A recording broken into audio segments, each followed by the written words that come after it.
Cette capsule fait partie d'une série sur comment se motiver à mieux raisonner. Plus d'infos dans la description. Vous voulez être persuasif? Très persuasif? Alors laissez-moi vous parler du big boss intergalactique de la persuasion, Charles Darwin.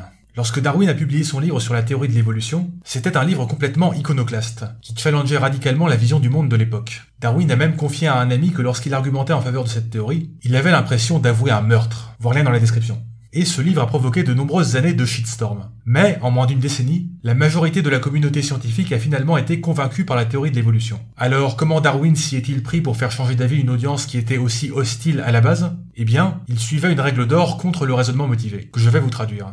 À chaque fois que je croisais une publication, une observation ou une pensée contraire à ma théorie, je notais cela quelque part, sans faire aucune exception. Car l'expérience m'a montré que de tels faits ou pensées avaient beaucoup plus tendance à s'effacer de ma mémoire que ceux favorables à ma théorie. Autrement dit, Darwin a passé plusieurs années à répertorier toutes les objections qu'on pouvait faire à sa théorie, afin de la modifier et de l'améliorer, jusqu'à ce qu'elle soit ultra solide, et donc ultra persuasive. Si, à la place de ça, il avait écarté ses objections d'un revers de main, en distribuant des punchlines à ses adversaires sur des plateaux télé, bon ok, il n'y avait pas de télé à l'époque, mais vous voyez l'idée, eh bien il aurait peut-être donné l'illusion d'avoir raison sur le court terme, mais ses idées n'auraient pas tenu sur la durée. Donc si votre animal totem pendant les discussions, c'est Jean-Michel Punchline, je donnerai pas de nom, mais vous en avez sans doute plein en tête, eh bien considérez l'idée de changer d'animal totem et d'adopter Charles Darwin à la place. Cinquième principe pour éviter le raisonnement motivé, face aux objections, soyez comme Darwin.